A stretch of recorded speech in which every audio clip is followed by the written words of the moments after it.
All right, today I want to talk about something that I don't think is talked about enough, but is very important. Belts, belt rank, okay?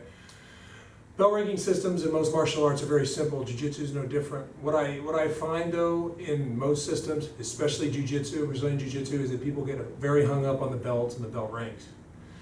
Okay, belts are a tool to show your progress, from white belt all the way up through black belt and beyond. It is not always indicative of one person is better than another, because there's different circumstances. If you have a 15-year-old, 16-year-old kid who starts today and a 55-year-old man that start today, and they progress together, one's likely going to progress faster. And ranks mean different things. Okay, that older person, when they're ready for their next rank, which would be blue belt, they're probably not going to be able to be competitive with that 16 or 17-year-old kid that started the same day that they did, because 60 years old versus 17, you're limited by age, any injuries, young, full of energy. Okay, they both have the same rank, but not necessarily the same skill.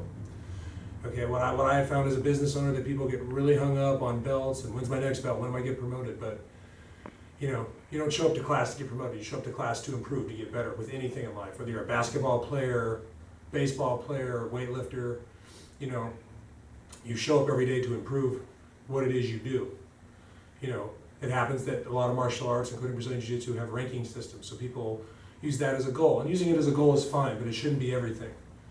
I've had people quit my gym because I didn't promote them when they thought they were ready, but that's up to the discretion of the instructor. I'm very hard and very tough on the people I promote. Anybody I promote is very deserving of their rank.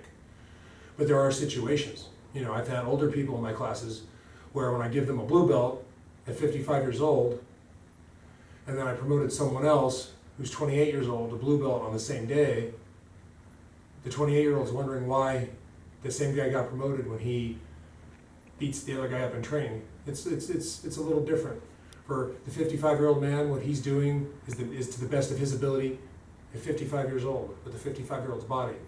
The 28-year-old is very different. What a 28-year-old can be capable of, unless they've had catastrophic injuries, is far greater than what a 55-year-old man can do out on the mat here.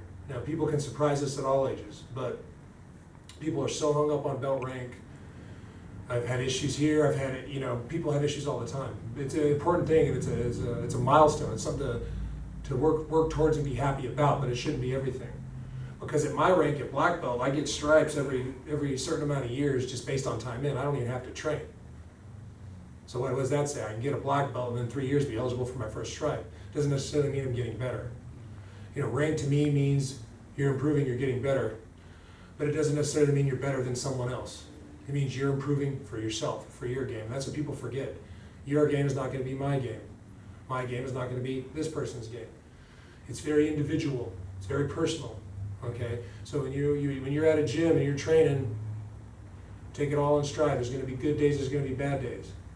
Have faith that when you're promoted, it's because you truly deserve it. Going to a tournament, that means nothing to me. If I have a student dominating at every tournament and he's landing a variety of submissions and sweeps and guard passes, it's going to be kind of hard to justify keeping him at a certain rank. But just because you go to a tournament and win doesn't mean I'm going to promote you to the next belt. Because to be promoted, you have to be more than good at one thing. In Jiu Jitsu, we're always going to favor a select set of techniques. Like me, there's a few things I do in my game very, very well, but I know quite a bit because I teach a broad spectrum. What I'm really good at is here, very narrow. What I teach is out here.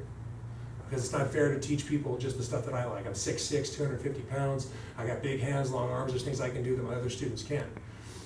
So, each rank that is handed out is for you, for your development. But don't compare yourself to anyone else.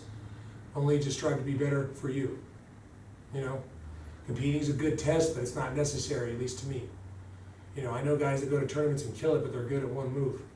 They have a good arm lock or a good choke, and they can't pass guard. You don't want holes in your game. All right, and tapping someone is not the be-all, end-all. Okay, a lot of people think you tap someone in Jiu Jitsu.